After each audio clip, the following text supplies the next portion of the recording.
그리스도인이라면 누구나 주기도문을 암송하고 있고 그 내용에 대해서 어느 정도 알고 있습니다. 그런데 놀라운 사실은 우리가 예배 때마다 한 번씩 소리를 내서 기도하는 주기도문을 통해서 하나님은 수많은 기도를 들으시고 응답을 하고 계시다는 것입니다. 오늘은 지난주에 이어서 세 번째 동일한 본문을 가지고 11절을 통해 깨닫게 해주신 교훈을 나누겠습니다.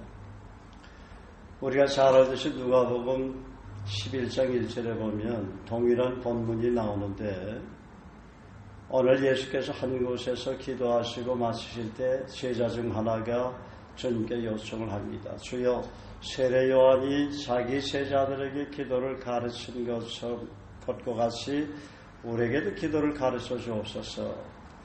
제자들은 기도하는 방법에 대해서 궁금했던 것 같습니다. 어떻게 기도하는지, 어떻게 기도하는 것이 하나님 앞에 바른 기도인지, 또 어떤 기도 제목을 가지고 기도할 때 하나님께서 응답을 하실까, 그것이 알고 싶었던 것이죠.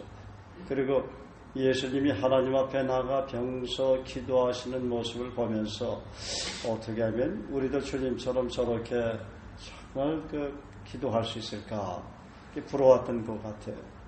그래서 주님은 평소에 하나님 앞에 기도했던 내용들을 가지고 이렇게 기도하라. 제자들에게 가르치는데 생뚱맞은 기도 제목을 가지고 가르칠 리는 없지 않겠습니까? 당신이 기도했던 그런 기도 내용들을 제자들에게 이렇게 기도하라고 말씀하시면서 오늘 그 11절 말씀 그 세 번째를 말씀하신 것이죠. 그러면 지난 두 주에 걸쳐서 말씀드린 9절과 그리고 10절 말씀을 복습을 하고 오늘 11절 말씀을 통해 받은 은혜를 나눌까 합니다. 첫째 9절 말씀, 우리 다 같이 9절을 다시 한번 읽어보겠습니다. 시작. 하늘에 계신 우리 아버지여, 이름이 거룩히 여김을 받으시오며. 그랬어. 하나님은 어디 계신 분이라고 했습니까? 하늘에 계신 분이다. 하나님은 누구십니까? 주님이 우리 아버지라고 말씀하셨다는 거예요. 창조주 하나님이 우리 아버지가 되신다고 말씀하십니다. 그런데 그 하나님이 자신을 아버지라고 부르는 자들을 찾고 계신다는 거예요.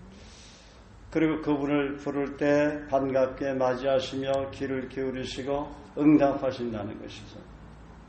하나님 아버지를 부를 때 하나님의 세계로 나를 이끄신다는 거예요. 하나님 마음을 내게 전달해 주신다는 것이죠. 느끼게 해주신다. 또 하나님과의 추억을 떠올리게 해주시고 하나님의 사랑을 다시금 느끼게 해주시고 또 부르면 부를수록 아가페의 사랑으로 우리를 더 감싸주신다는 거예요.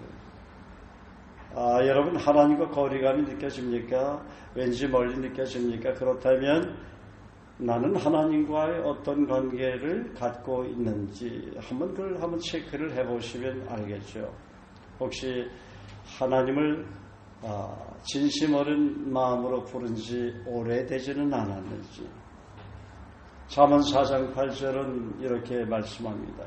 그를 높이라. 그리하면 그가 너를 높이 들리라. 만일 그를 품으면 그가 너를 영화롭게 하리라. 하나님을 높이면 나를 높여주십니다. 또 하나님을 품으면 나를 영화롭게 해주십니다. 우리 그리스도인들은 하나님을 품은 사람들입니다. 성령 하나님께서 우리 안에 거하시기 때문입니다. 그런데 나의 삶이 왜 메말라 있습니까? 왜 황폐합니까? 하나님 아버지 이름을 자주 부르지 않기 때문이다. 하나님은 나를 부르라고 말씀하십니다. 우리가 잘 알듯이 예레미야 33장 3절에 보면 뭐라고 했죠? 너는 내게 부르지라. 내가 내게 응답하겠고 내가 알지 못하는 크고 비밀한 일을 내게 보이라. 하나님을 찬양하라. 하나님께 감사하라. 하나님 아버지를 부르라. 성경에 보면 시편에만 봐도 얼마나 그 다윗이 하나님을 정말 경외하는 그런 삶을 살아가는 가운데 그 하나님을 부르고 있습니다. 그래서 하나님 아버지를 자주 부르고 있다면 그분은 하나님과 깊은 사랑을 나누고 있는 사람이라는 거예요. 하나님 아버지나 어머니와 같은 친밀한 사랑이 정말 느껴진다면 그분은 하나님을 깊이 만난 사람이라는 거예요.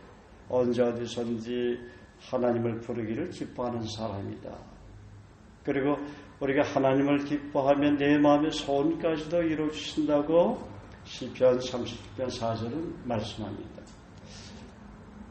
두 번째 기도문입니다. 10절 다 같이 시작. 나라가 임하시며 뜻이 하늘에서 이루어진 것 같이 땅에서도 이루어지이다 그랬죠. 주님은 지금 하나님 나라가 이 땅에 임하게 해달라고 기도하라고 하십니다. 본래 이 땅은 하나님의 나라로 창조되었습니다. 인간이 범죄하기 전에는 아담과 하와가 살던 곳 에덴이 하나님 나라였습니다. 그런데 거룩한 하나님 나라가 많이 손상되고 파괴되었습니다. 엉겅퀴와 가시덤불로 변화되었습니다.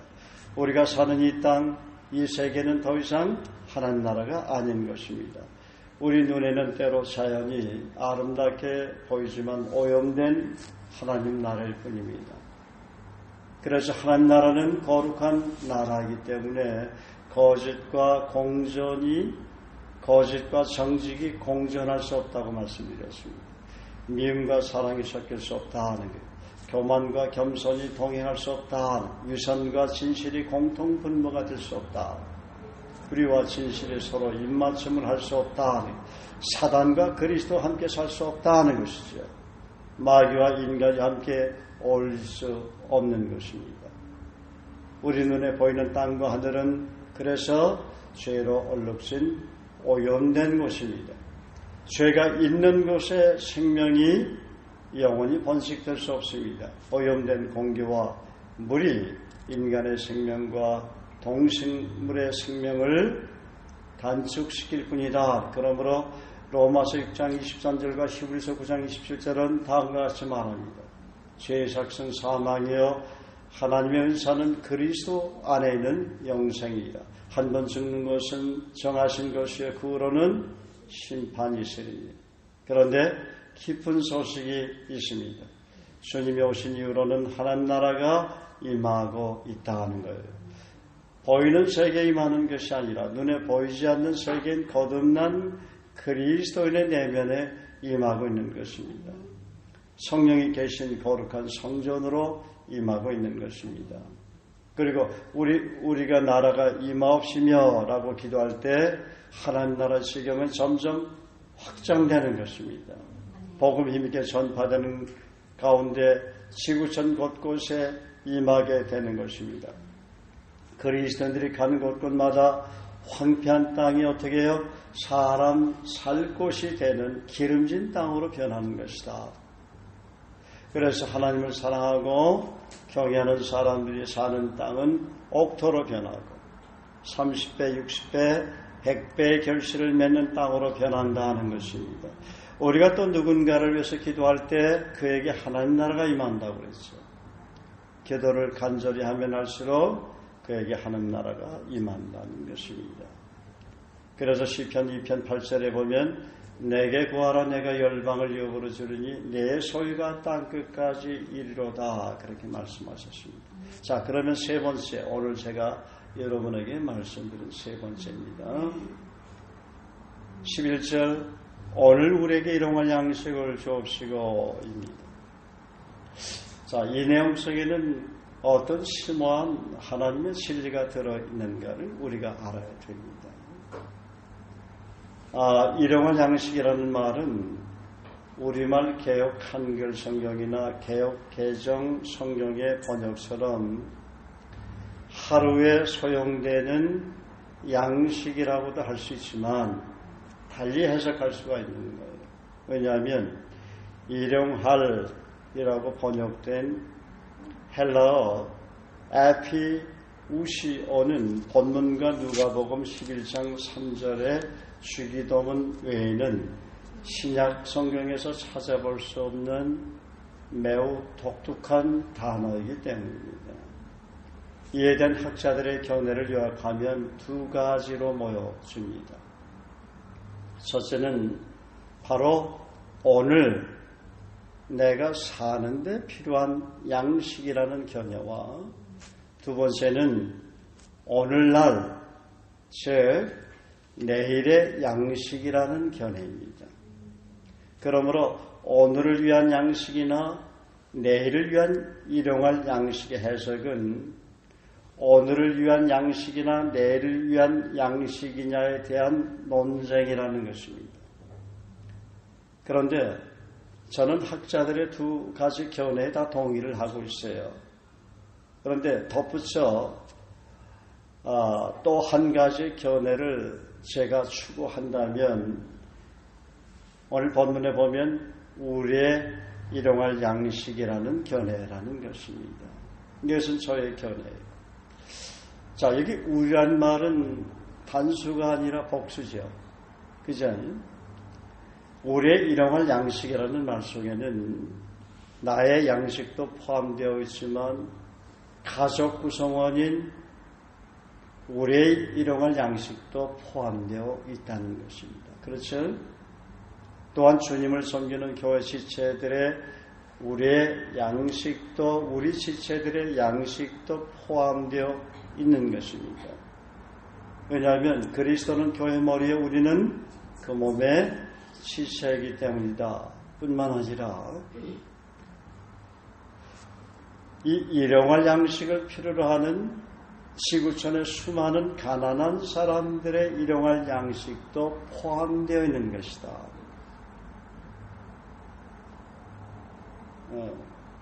그들이 하루 먹을 양식도 없이 기아와 기근에 희망을 잃은 채 삶을 포기하고 있다면, 굶어 죽어가고 있다면 우리가 돕지 못하고 섬기지 못하는 책임이 누구에게 있을까요?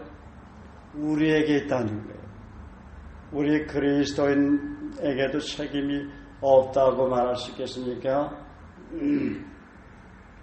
예를 들어서 속된 말로 저 사람은 팔자가 그래서 그래. 그렇게 말할 수 있어요? 없어요? 없다는 거예요. 여러분, 가난한 사람들도 모두 하나님의 거룩한 형상으로 창조된 고귀한 사람들입니다. 하나님께서 그들을 세상에 보내실 때는 허락해서 보내셨고 각 사람마다 좋은 계획을 가지고 계십니다. 먹을 것 없어 밤중에 친구를 찾아와 문을 두드리고 강청하는 자에게 너희가 먹을 것을 줘야 되지 않겠냐고 주님은 질문하십니다. 한 번씩 우리가 가난한 분들을 예수 그리스도의 이름으로 섬길 때 우리 마음속에 찾아오는 은은한 기쁨은 누구나 경험했을 것입니다. 그것은 섬긴 보람으로 오는 기쁨일 수도 있지만, 그러나 우리 마음속에 계신 성령 하나님께서 주신 기쁨이다 하는 거예요. 그러므로 오늘 우리에게 일용할 양식을 주옵시고라고 기도할 때는 우리 가족, 우리 나라, 우리 교회, 열방에 흩어져 복음을 위해 헌신하고 있는 선교사님들, 지구촌의 모든 나라, 특별히 가난한 사람들의 필요한 일용할 양식을 넉넉히 채워주시도록 함께 묵상하면서 믿음으로 구하시기를 바랍니다. 그리고 일용할 양식도 하나님께서 허락하시지 아니하면 아무것도 얻을 수 없다는 하나님의 주권을 인정하고 겸손히 구하는 자세가 필요하다 하는 거예요. 또한 우리에게 일용할 양식을 주옵시라고 믿음을 가지고 기도할 때 우리 가족뿐만 아니라 우리 교회, 우리나라, 지구촌의 모든 사람들이 굶지 않고 하나님께서 베푸시는 은혜로운 삶을 누리며 풍요롭게 살게 된다는 것입니다. 주님이 제자들에게 주기도문을 가르쳐 주신 다음에 이어서 오늘 마태복음 6장을 보면 6장 19절에서 34절의 내용을 찬찬히 우리가 살펴보면 의식주의 문제에 대해서 무엇을 먹을까, 무엇을 마실까, 몸을 위하여 무엇을 입을까 염려하지 말라, 걱정하지 말라고 말씀하시죠. 그리고는 26절 이하에 이렇게 말씀하십니다. 공중의 새를 보라. 심지도 않고 거두지도 않고 창고에 모아들이지도 아니하되 너희 하늘 아버지께서 기르시나니 너희는 이것들보다 귀하지 아니하냐. 너희 중에 누가 염려함으로 그 길을 한 자라도 더할 수 있겠느냐. 또 너희가 어찌 의복을 위하여 염려하느냐. 들의 백합화가 어떻게 자라는가 생각하여 보라. 수고도 아니하고 길쌈도 아니하느니라. 그러나 내가 너에게 말하노니 솔로몬의 모든 영광으로도 입은 것이 이 꽃 하나만 갖지 못하니라. 오늘 있다가 내일 아궁에 던져지는 들풀도 하나님이 이렇게 입히시거든 하물며 너일까 보냐. 믿음이 큰 자들아 라고 했어요, 안 했어요? 믿음이 작은 자들아 그랬단 말이에요. 너의 의식주 염려하고 맨날 그 염려 붙잡혀 살면 믿음이 큰 게 아니다. 믿음이 작은 자다. 먹고 마시고 입고 그런 문제 가지고 염려하면 너는 믿음이 큰 것처럼 얘기하지만 내가 볼 때 믿음이 큰 게 아니라 믿음이 작은 자야. 그렇게 말씀하신다는 것이죠. 자기 믿음에 대해서 지금 평가할 수 있겠죠? 내 믿음이 어떤 믿음인가.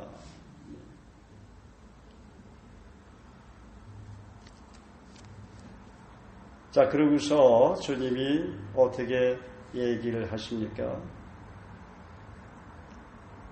그러므로 염려에 이르기를 무엇을 먹을까, 무엇을 마실까, 무엇을 입을까 하지 말라. 다시 한번 말씀하세요. 그리고 이 무엇을 먹고 마시고 입는 이 의식주의 문제는 누가 구하는 것이라고요? 이방인들이 구하는 것이다 하는 거예요. 이방인들. 근데 왜 이방인들이 구하는 것에 마음을 빼앗기고 몸을 빼앗기고 있느냐 하는 거예요. 그래 안 그래요?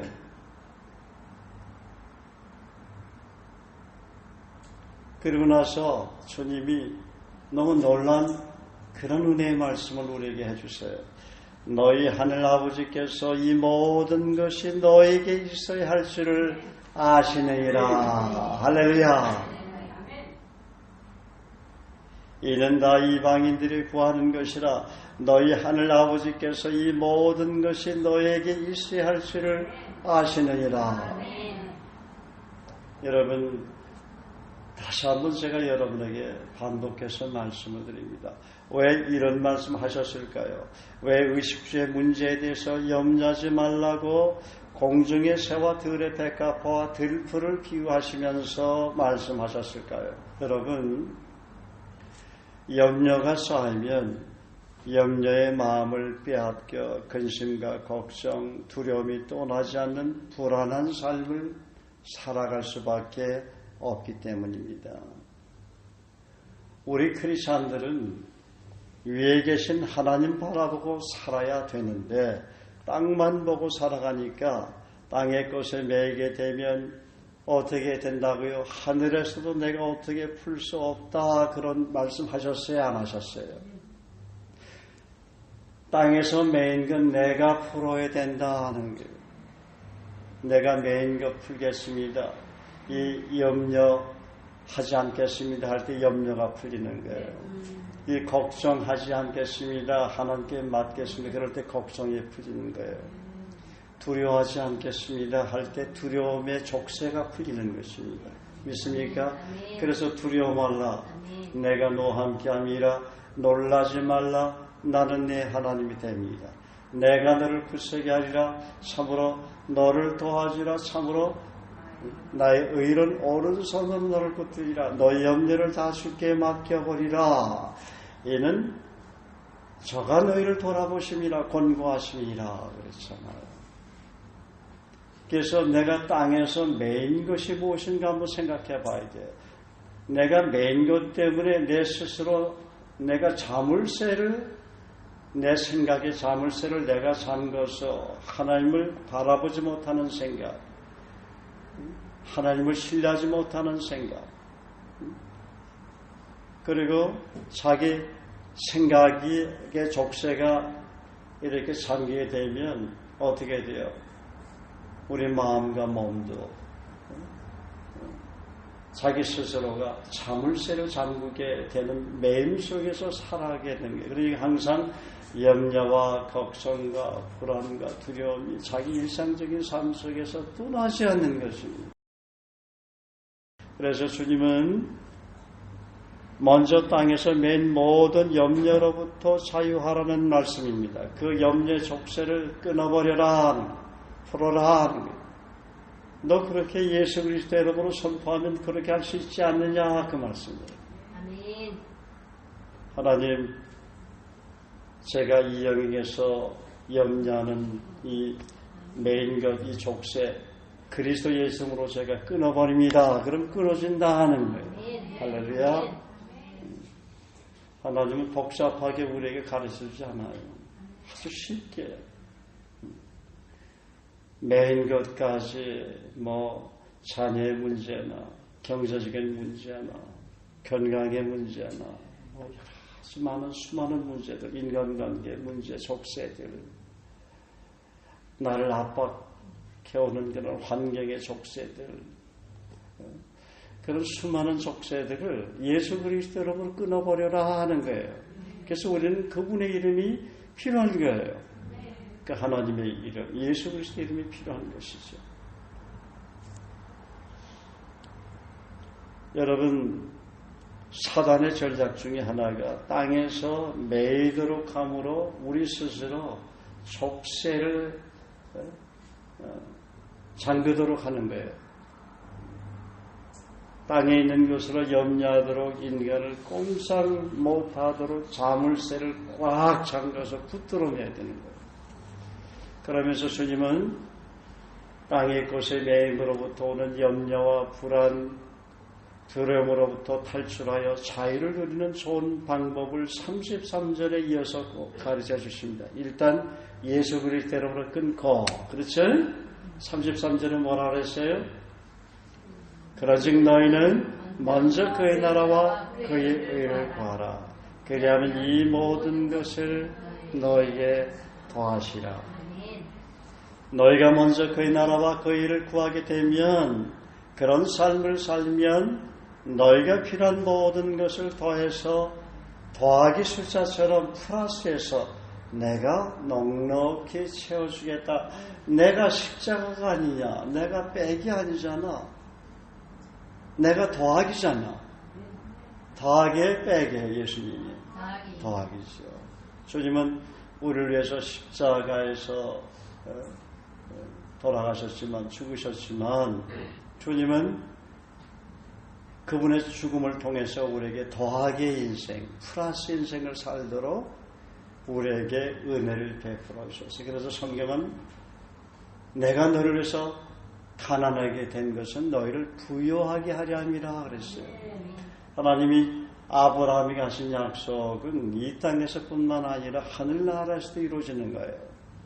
내가 네게 큰 복을 주고 내 시로 크게 성하여 하늘의 별과 없고 바닷가의 모래와 같게 하리니 내 시가 그 대적의 문을 얻으리. 또 내 시로 말미암아 천하 만민이 복을 얻으리니 이는 내가 나의 말을 준행하였음이라 하였다 하십니다. 아브라함이 이삭을 하나님 앞에 드릴 때 칼을 멈춰라 하면서 하나님이 창세기 22장 17절 18절에 방금 제가 여러분에게 드린 말씀을 약속을 주셨죠. 아브라함을 통해서 천하 만민이 복을 받고 있잖아요. 그런데 하나님이 한번 복을 준다, 내게 한 주의 권사에게 복을 주겠다 이렇게 말씀하실 때는 그 복이 계속해서 하늘나라까지 이어지게 되는 것이죠. 하나님이 한번 말씀하신 복은 넌 땅에서만 누려라. 그래서 우리 교회에서는 그래서 하나님의 약속의 말씀을 주장하는 거예요. 지혜 있는 자는 궁상의 빛과 같이 빛날 것이요 많은 사람을 옳은 대로 돌아오게 한 자는 뭐에 별과 같이 빛나리라. 내가 하늘문을 열고 너에게 복을 쌓을 것이 없도록 복을 주리라.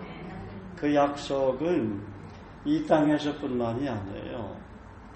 하늘나라 가서, 하나님 나라에 가서도 그 복은 영원토록 받는 거예요. 그래서 내가 하갈의 자녀인가 아니면 이삭의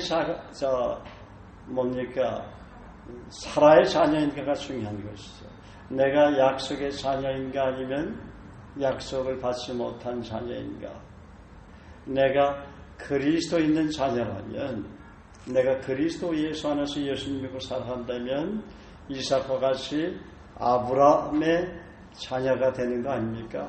약속의 자녀인가. 그러니까 아브라함에게 주신 복, 이삭에게 주신 복, 야곱에게 주신 복, 요셉에게 준 복을 누릴 수가 있는 것입니다. 할렐루야. 다윗에게 준 복을 누릴 수가 있는 게 할렐루야. 네. 하나님은 아브라함에게 내가 너로 큰 민족을 이루고 내게 복을 주어 내 이름을 창대케 하리니 너는 복의 근원이 될지라. 너를 축복하는 자에게는 내가 복을 내리고 너를 저주하는 자에게는 내가 저주하리니 땅의 모든 족속이 너를 인하여 복을 얻을 것이며 하십니다. 그 약속을 지켰죠. 아멘. 그러니까 아브라함이 가는 곳곳마다 복을 받는데요. 있습니까? 이거 굉장한 거예요, 여러분. 목사님, 저는 아브라함이 아니잖아요. 저는 순자인데. 아브라함의 자녀는 그리스도 예수 안에서 거듭난 그리스도인을 말하는 거죠. 그죠? 이삭도 마찬가지예요. 이삭도 하나님 앞에 그건 아버지가 드렸죠. 자기가 산재물로 드린 건 아니에요. 그렇지만 아버지의 믿음으로 이삭은 어떻게 해요? 큰 복을 받았어요. 이삭을 통해서 어떻게 해요? 하나님께서 뭡니까? 야곱을 통해서 12아들을 또 낳게 하시지 않습니까? 그렇죠. 얼마나 큰 복을 받았습니까? 이삭은 그의 100배나 농사를 질 100배나 복을 받았고요. 또 여러분, 야곱이 아버지에게 거짓말하고 형에게 거짓말하고 도망갔지만 야곱이 가는 곳곳마다 복을 받았어요, 안 받았어요? 삼손 라반의 집에서 양을 키울 때도 야곱 때문에 복을 받았어요, 안 받았어요? 그렇다고 야곱이 아직 온전히 하나님 앞에 죄를 회개하고 야복강 나루토에서 회개하기 전이죠. 회개하기 전이라도 하나님은 야곱에게 복을 준다고 약속을 했기 때문에 아브라함의 복, 이삭의 복, 자기 조부 아버지의 그 복을 계속해서 계승하는 거예요. 자, 애굽의 총리 대신 되었던 요셉이 가는 곳곳마다 복을 받았어요, 안 받았어요? 받았단 말이야, 받았다. 그래서 내가 누구의 자녀가 되는가? 이게 굉장히 중요하다. 내가 어떤 영적인 혈통을 갖고 있는가? 내가 어떤 분의 기도를 통해서 내가 이렇게 건강한 크리스찬으로서 자라고 있는가? 이것도 참 중요하다는 거예요. 그래, 안 그래요?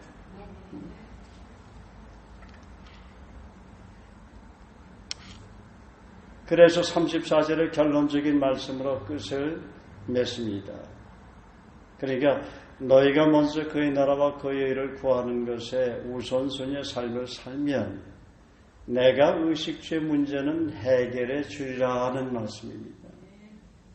그리고 34절 결론적인 말씀은 그러므로 내일 일을 위하여 염려하지 말라. 내일 일은 누가 염려하라고요? 자기가 염려하는 것이 아니라 투모로가 염려하도록 하라.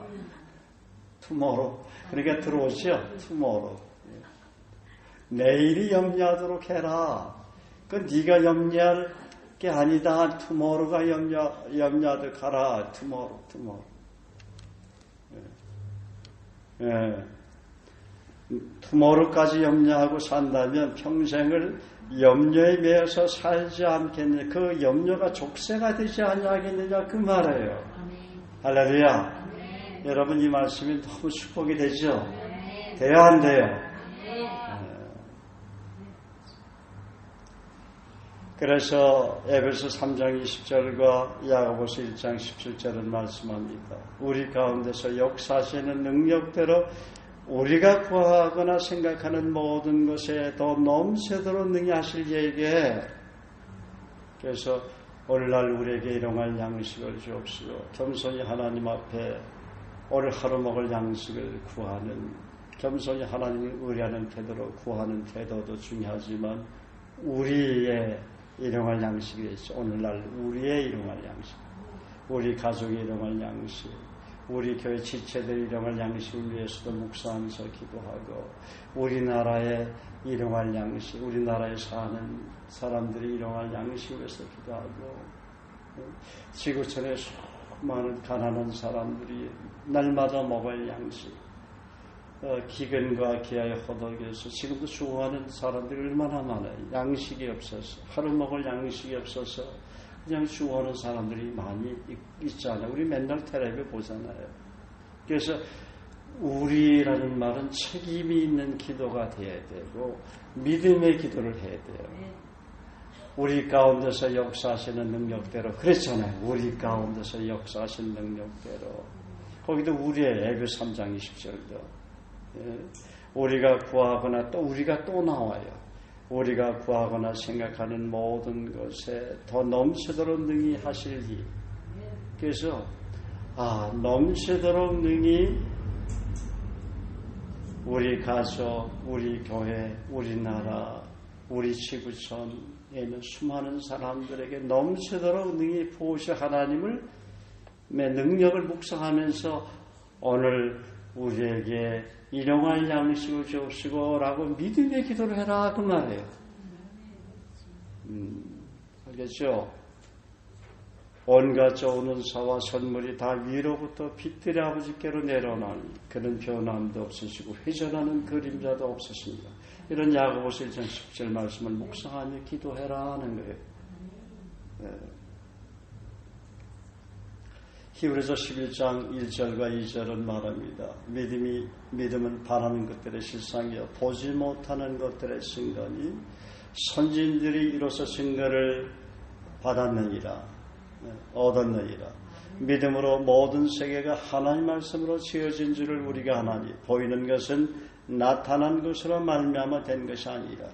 여러분이 어떤 믿음을 가지고 기도하냐가 굉장히 중요해요. 여러분의 믿음을 한번 체크해 보세요. 나는 어떤 믿음을 가지고 하나님 앞에 구하고 있는가? 믿음은 바란 것들이 이루어지는 실상이라고 그랬어요. 그리고 하나님 말씀으로 모든 세계가 창조되었다고 그랬습니다. 그러므로 우리가 말씀을 붙들고 믿음으로 기도하면 하나님은 말씀대로 풍성하게 우리를 위해서 일하시는 놀라운 능력을 행하시는 분이다 하는 거예요.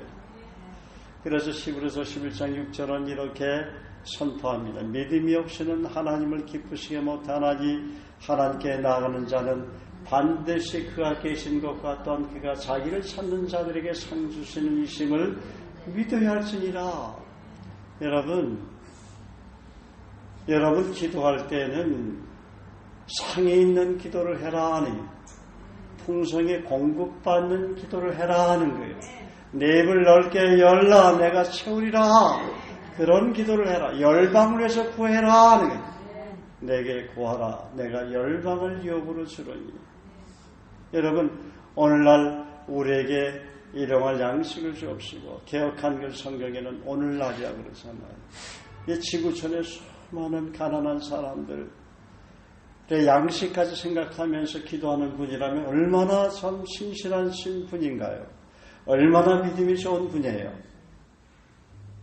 그런 기도를 여러분이 함으로 인해서 지구촌에 굶는 사람이 없는 믿음을 갖고 있는 분이라면 얼마나 믿음이 좋아요. 그래서 그렇죠?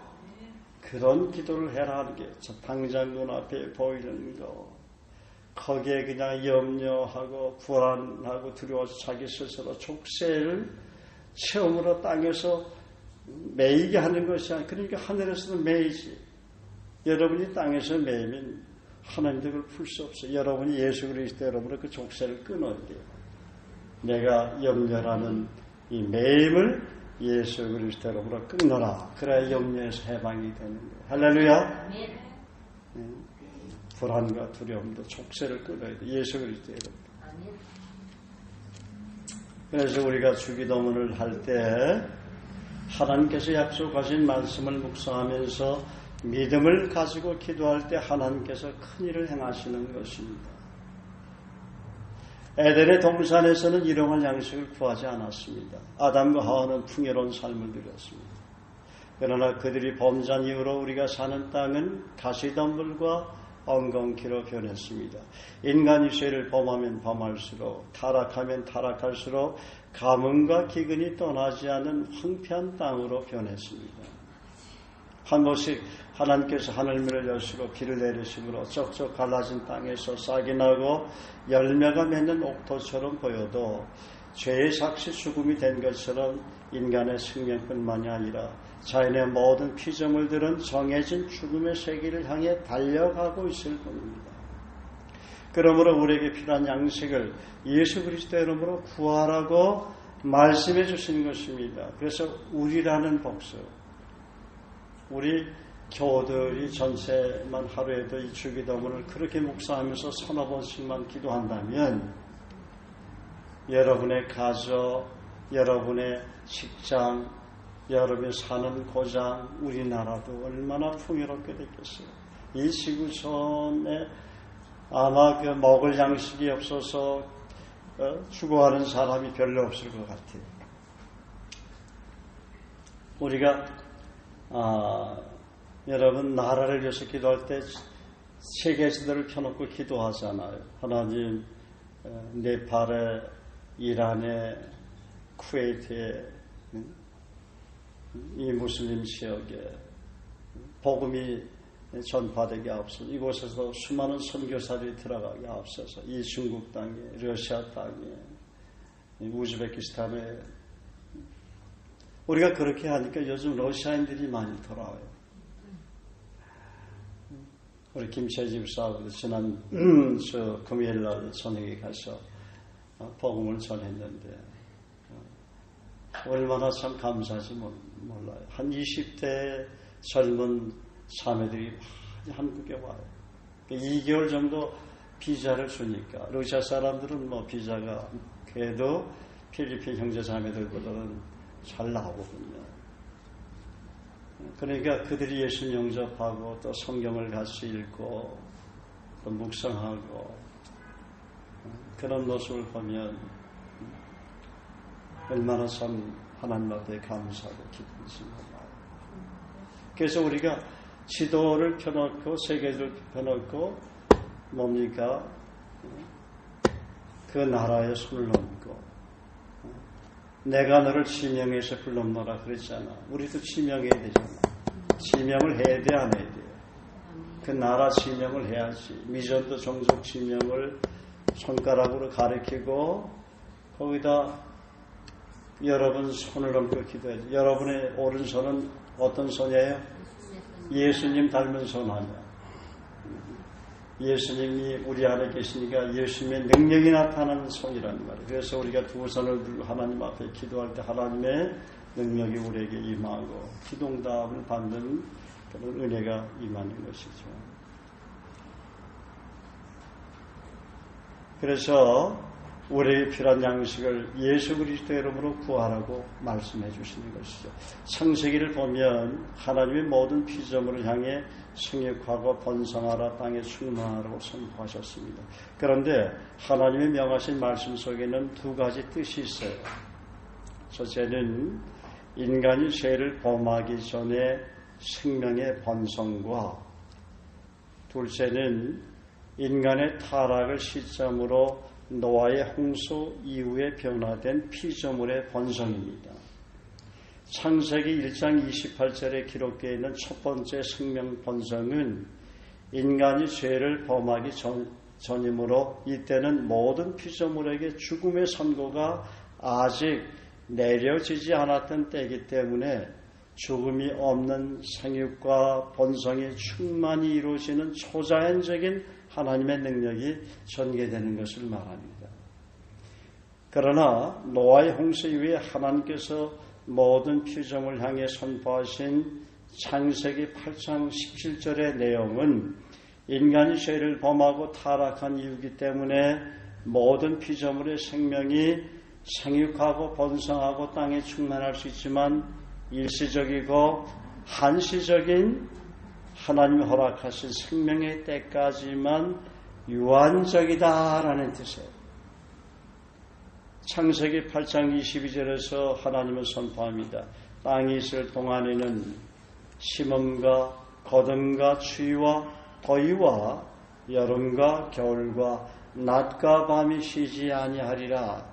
인간이 하나님을 경외하면 기록된 말씀에 순종하는 삶을 살면 유한적인 생명일지라도 생육하고 번성함으로 땅에 충만한 삶을 살 수 있지만 반대로 하나님 뜻을 어기고 불순종하는 삶을 살면 생명의 연장과 번식도 어느 날 갑자기 끊어지고 피조물의 생명까지도 영향을 받아 번식이 끊어지고 기근을 맞이하게 된다는 경고인 것입니다.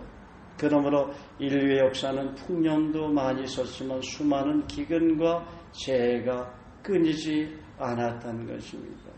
그래서 하나님을 경외하는 사람들은 흉년이 올 걸, 풍년이 올 걸 미리 가르쳐 주세요. 요셉처럼.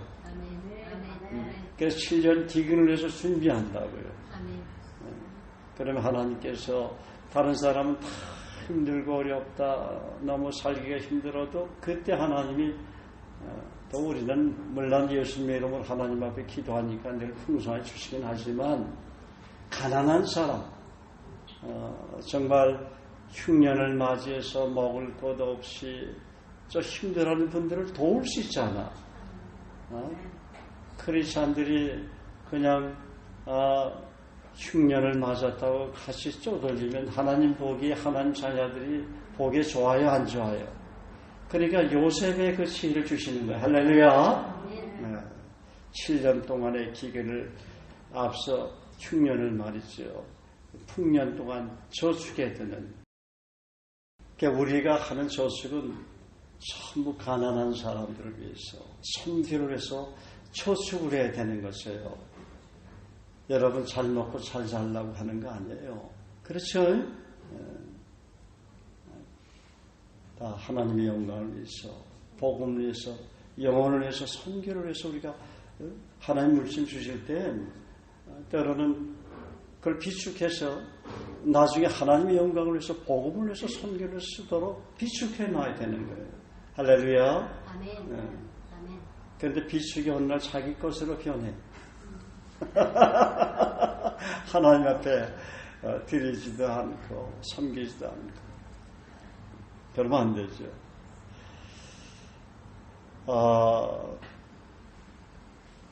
그래서 여러분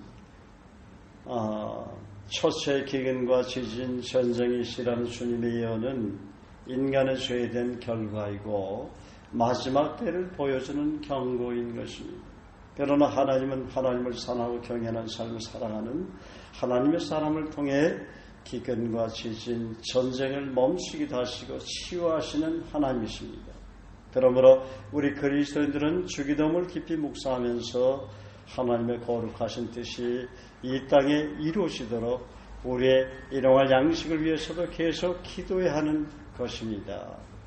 우리가 예수 그리스도 이름으로 기도할 때마다 하나님은 주기도문의 내용 속에 포함되는 성경에 기록된 수많은 약속의 말씀대로 이루어주시는 자비와 긍휼이 풍성하신 신실하신 하나님이신 것입니다. 그리고 우리에게 필요한 일용할 양식을 구할 때 또 어떤 양식도 구해야 할까요? 그렇죠. 영의 양식도 구해야 한다. 광야에서 40일을 금식하신 이후에 돌들도 떡도기를 만들어 보라는 마귀의 시험을 주님은 어떻게 물리치셨습니까?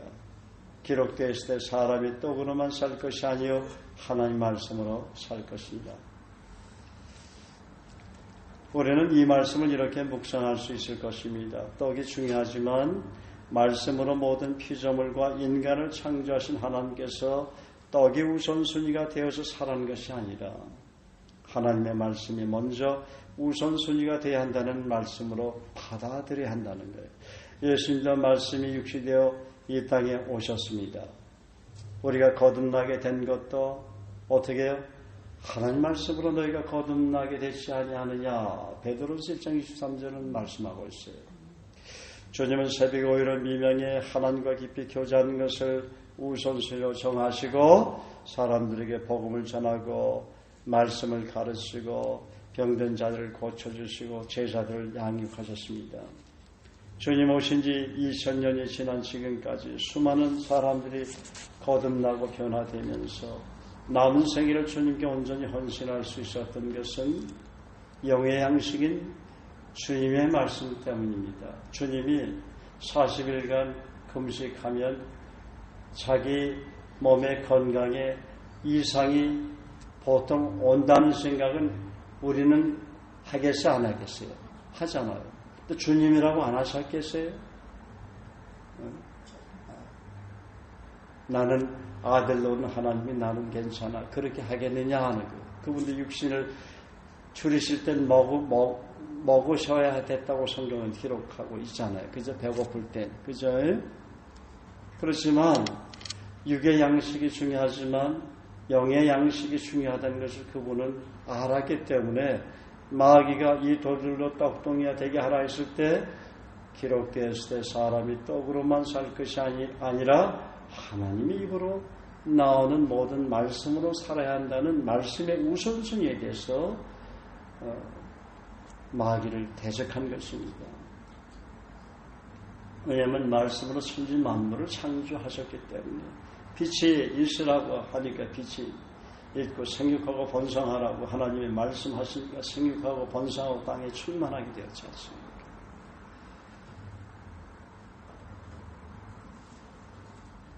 시편 기자는 시편 119편에서 다음 가지 고백합니다.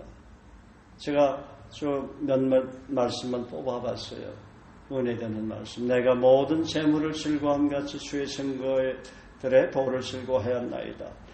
내 눈을 열어서 주의 율법에서 놀라운 것을 보게 하옵소서. 나는 땅에서 나그네가 되었사오니 주의 계명들을 내게 숨기지 마소서.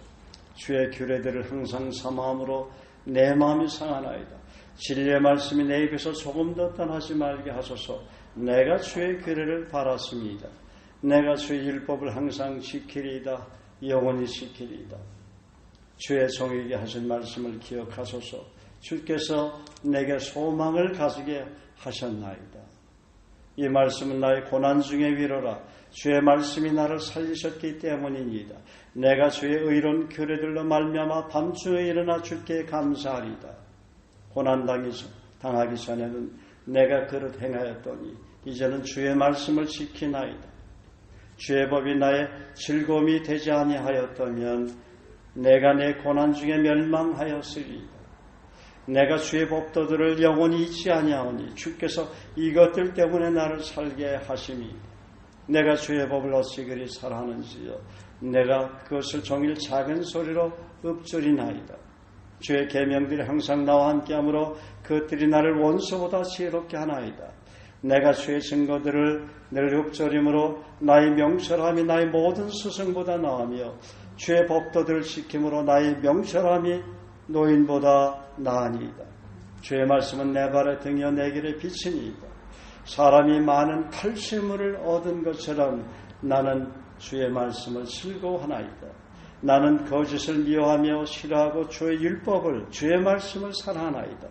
주의 의로운 규례들로 말미암아 내가 하루 7번씩 주를 찬양하나이다. 주의 법을 사랑하는 자에게는 큰 평안이 있으니 그들에게 장애물이 없으리다. 얼마나 주옥 같은 말씀들입니까? 여러분, 영의 양식의 종류는 수없이 많이 있습니다. 제가 설명은 하지 않겠습니다. 여러분이 알고 있는 그 영의 양식이 많죠. 예를 들어서 구원의 양식, 기도의 양식, 승리의 양식, 죄사함의 양식, 인도하심의 양식, 치유의 양식, 공급의 양식, 하나님께서 언제나 나와 함께 하시고 도와주시고 은혜를 베풀어 주시겠다는 양식, 염려와 근심, 두려움으로부터 해방시켜 주신다는 양식, 평강의 양식, 영적 권세의 양식, 치유와 회복의 양식, 믿음의 양식, 그리스도 이름의 능력이라는 양식, 진리 안에서 참 자유를 누린다는 양식, 큰 복을 주시겠다는 양식, 하늘문을 열어주겠다는 양식, 하늘문을 열고 복을 쌓을 곳이 없도록 복을 부어주시겠다는 양식, 헌금 축복의 양식, 사람 낚는 어부가 되게 해주신다는 양식, 우리가 기도할 때 말씀을 읽고 말씀을 깊이 묵상하는 큐티하는 시간을 가질 때 성령의 세미한 음성으로 들려주셨던 그 생명의 양식들, 예배를 통해 들려주시는 양식, 때로는 고난 가운데 있을 때, 때로는 꿈을 통해서 어떤 경건한 분들을 통해서 성령의 음성으로 들려주신 양식, 하나님 앞에 다니엘처럼 뜻을 정했을 때 들려주시면서 확신시켜주는 그 생명의 양식으로 인해 생의 목표와 비전을 정하게 되고 주님 온전히 따르게 되는 영의 양식 등 수없이 많은 양식이 있습니다. 그런데 이 양식은 영원한 양식이 되는 거예요. 이 땅에서뿐만 아니라. 그래서 성숙한 그리스도인들은 어떤 양식에 초점을 맞출까요? 지극히 작은 것에 충성된 자는 큰 것에도 충성되고, 이런 말씀에 귀를 기울이고 충성하는 것입니다. 내가 죽도록 충성하라. 내가 생명의 멸류관을 내게 주라. 제가 주장하는 약속들이에요. 이거는 내가 지극히 작은 것에 충성하고 죽도록 충성하면 주님 나라로 생명의 멸류관 받는 양식이에요. 하나의 밀이 땅에 떨어 죽지 않으면 하늘 그대로 죽으면 많은 열매를 맺는다.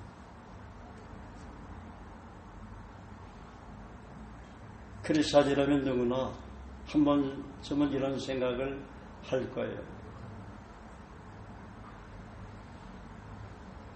내가 세상을 떠난 후에도 이런 삶을 우리 자녀들이 그렇게 살아야 할 텐데,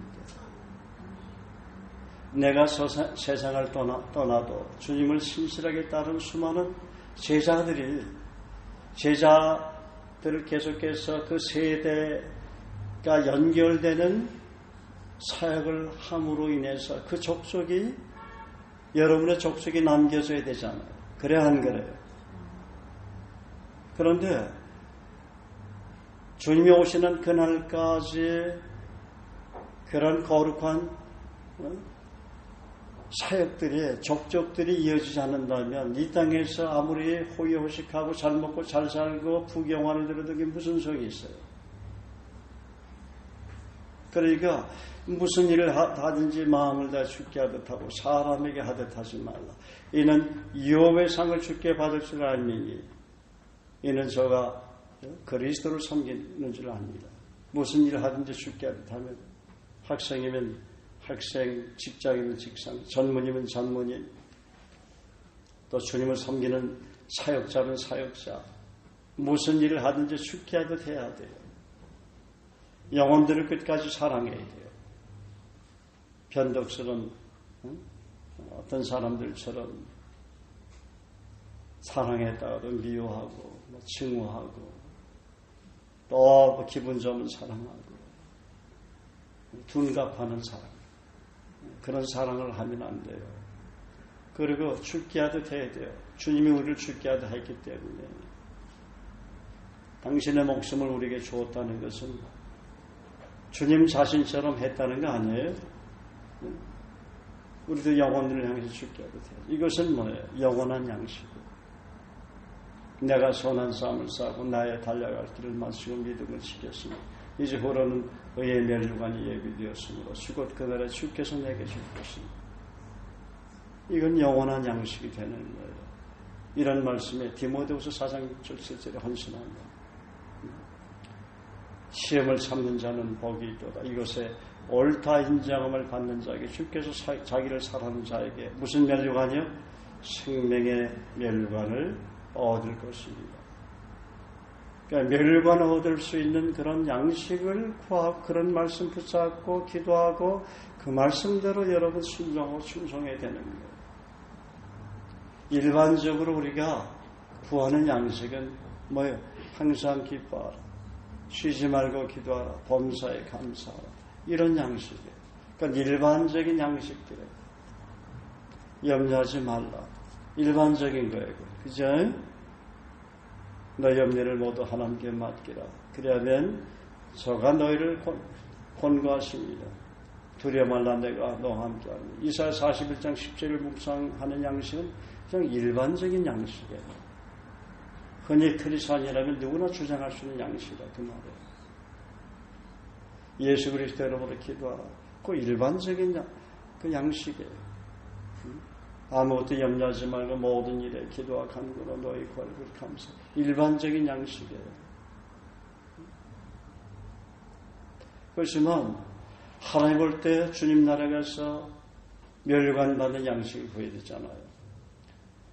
주님이 저와 여러분에게 원하시는 영의 양식이 뭐냐면 여러분이 그리스도를 닮아가는 그 양식을 구해야 돼요. 또 그런 삶에 몸부림쳐야 돼요. 헌신해야 되는 거예요. 우리 교회사들 하는 큐티 이런 데 목숨 걸어야 된다 그 말이에요. 성경 암송 목숨 걸어야 돼요. 그리고 한 영혼이 천하보다 귀하기 때문에 영혼을 위한 중복이다. 이런 데 목숨 걸어야 돼요. 또 영혼을 찾아가서 복음 전하는 게 목숨 걸어야 돼요. 팔복의 양식들 그런 걸 좀 깊이 묵상하면서 깊이 깨달으면서 그런 걸 구할 수 있는데 목숨 걸어야 돼요. 심령이 가난한 자는 복이 있나니 천국이 저희 것이며 애통하는 자는 복이 있나니 저희가 위로를 받을 것이며 온유한 자는 복이 있나니 저희가 땅을 기업으로 받을 것이며 의에 지르고 목마른 자는 복이 있나니 저희가 배부를 것이며 마음이 청결한 자는 복이 있나니 저희가 하나님 볼 것이며 화평케 하는 자는 복이 있나니 저희가 하나님 자녀라고 일컬음을 받을 것이며 의를 위해서 핍박을 받는 자는 복이 있나니 천국에서 저희 살기. 이런 양식들 구해야 되는 거예요. 예를 들어 고린도전서 13장 3절에 보면 사랑은 오래 참고 나열해 있잖아요. 우리가 주님도 사랑하고 영혼들도 사랑하지만 그 사랑이 어떤 모습이 되어야 되는 것은 고린도전서 13장에 다 들어있잖아요. 그런데 목숨 걸고 헌신해야 된다 하는 게 그게 뭐예요? 하나님 기뻐하는 양식인 것이죠. 우리의 성품을 그리스도를 닮아가는 그런 삶으로 뭔가 변화시킬 수 있는 그런 영의 양식들, 그런 말씀들, 그런 말씀 붙잡고 자기 자신의 삶을 조명해보고 체크도 해보고 거울에서 자기 모습이 어떤가, 영적인 거울, 말씀이라는 거울에 비춰도 보고 내 삶에 무엇이 잘못되는가, 무엇을 내가 나 자신에게 책망해야 되는가, 교정해야 되는가, 이런 걸 자기가 알아야지.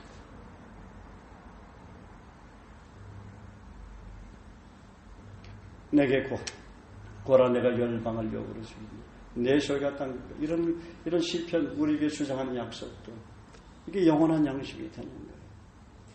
우리에게 일용할 양식을 주옵시고 뿐만 아니라 우리에게 일용할 양식을 주옵시고 기도할 때 영의 양식까지도 포함해서 그래서 우리가 기도하는 것이죠. 여러분, 우리가 사단이 미혹하는 죄의 양식만 먹지 않으면 주님이 주시는 영의 양식은 언제나 풍성히 먹을 수 있는 것입니다. 우리에게 성경 66권 있잖아요. 주님은 어둠의 세력이 시험하는 세상의 양식을 사랑하지 말라고 하십니다. 부정적인 양식, 불신을 키우는 양식은 과감히 거절하라고 말씀하십니다. 그리스도 안에서 성경이 제시하는 긍정적인 양식, 하나님 약속을 믿는 믿음의 양식을 적극적으로 먹으라고 말씀하십니다. 한번 자신에게 질문해 보시기 바랍니다. 나는 어떤 생각의 양식을 먹고 있는가? 나는 어떤 언어의 양식을 먹고 있는가? 나는 어떤 순종의 양식을 먹고 있는가? 나는 어떤 기도의 양식을 먹고 있는가? 나는 어떤 말씀을 붙잡고 기도하면서 그 말씀에 순종함으로 어떤 양식을 먹고 있는가? 나는 지금 어떤 열매의 양식을 먹고 있는가? 주님은 요한복음 15장 16절에 제자들에게 다음과 같이 말씀하십니다. 너희가 나를 택한 것이 아니요 내가 너희를 택하여 세웠나니 이는 너희로 가서 열매를 맺게 하고 또 너희 열매가 항상 있게 하여 내 이름으로 아버지께 무엇을 구하든지 다 받게 하려 함이라. 아멘. 주님은 우리가 주님을 택한 것이 아니라 내가 너희를 택했다고 말씀하십니다. 그리고 내가 너희를 택한 이유는 열매를 많이 맺게 하고 너희가 내 이름으로 무엇을 구하든지 다 받게 하기 위해서라고 말씀하십니다. 요한복음 15장 5절 7절은 다음과 같이 말씀합니다. 나는 포도나무이요 너희는 가지라. 그가 내 안에 내가 그 안에 거하면 사람이 열매를 많이 맺나니 나를 떠나서는 너희가 아무것도 할 수 없습니다. 사람이 내 안에 거하지 아니하면 가지처럼 밖에 버려져 마르나니 사람들이 그것을 모아다가 불에 던집니다. 너희가 내 안에 거하고 내 말이 너 안에 거하면 무엇이든지 원하는 대로 구하라 그래합니다. 제가 필리핀인들에게 이 73구절 영어 성경을 영어 암송구절을 암송시킬 때 항상 요한복음 15장 5절을 그 아이가 그 형제가 암송할 때는 제가 이 얘기를 했어요. 이 말씀에서 뭐라고 했느냐. I'm the vine, you are the branches. If you remain in me and my word remain in you, ask whatever you wish, it will be given to you. 이게 무슨 말이냐? Apart from me, 나를 떠나서는 예수님이 어떤 분이냐? 말씀으로 세상을 창조했지 아니하느냐? 그러니까 우리가 이렇게 이 말씀을 묵상해 봐야 된다. 말씀을 떠나서는 apart from word of God으로 묵상을 해야 된다 하는 거예요. 말씀이 육신에서 오신 분 예수님 아니에요. 그러면 지금 자매가 요한복음 15장 5절을 암송하는데 예수님은 한번 우리에게 주신 구원은 한번 우리 안에 들어오시면 떠나지 않는다고 그랬다. 그러나 우리는 말씀을 언제라도 떠날 수 있는 사람들이다. 왜요? 말씀을 읽지 않고 암송하지 않고 말씀 붙잡고 기도하지 않고 말씀 읽는 것을 게으리 하고 또 말씀 암송하고 묵상하는 것을 게으리 하면 말씀에서부터 예수님은 나를 떠나진 않지만 말씀에서는 점점 희석된 인생을 살 수 있다. 그런데 말씀 떠나서는 you can do nothing. 아무것도 너는 할 수 없다. 거기 그렇게 나와 있잖아요. 요한복음 15장 7절에 보면 너희가 뭐예요? 내 안에 거하고 내 말이 너의 안에 거하면 무엇이 원하는 대로 하라. 그리하고 이루리라.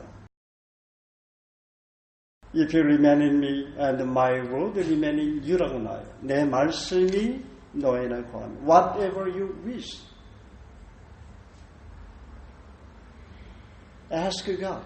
하나님 앞에 whatever you wish 네가 희망하는 대로 하나님 앞에 ask whatever you wish 하면 you and it will be given you. 너는 받게 될 것이다. 주님은 요한복음 15장 7절에 말씀을 붙잡고 기도해라 그렇게 말씀하셨다. 그 말씀 믿고 기도해라. 그 말씀대로 이루어진다는 사실을 믿고 기도해라. 그럴 때 무엇이든지 내 기도를 듣고 응답해 주시는 것이다. 그렇게 필리핀인들에게 제가 설명하면서 영어 암송을 시키고 있어요. 그 말씀이 얼마나 중요합니까?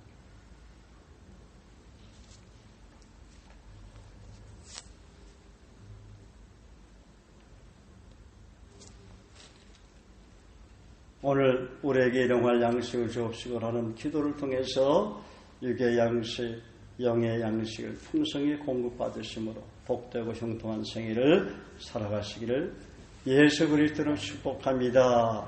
아멘. 우리 한번 옆사람 뒷사람에게 한번 인사하십시다.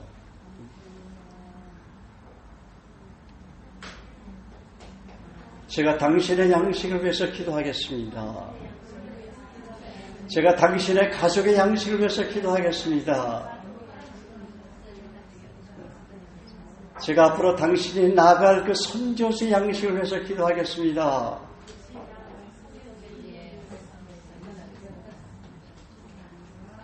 제가 당신의 영의 양식을 위해서 기도해 주겠습니다. 그 영의 양식이 풍성하도록 기도해 드리겠습니다.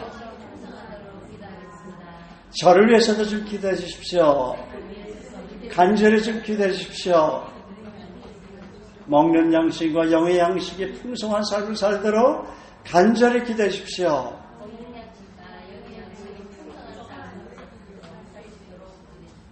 예. 우리가 기도하는 영의 양식, 일용할 양식을 해서 이 시구처는 풍성한 은혜가 양식이 넘칠 것입니다. 그렇게 너무 축복하세요. 너무 길어요. 예. 할렐루야, 할렐루야. 예. 그래요.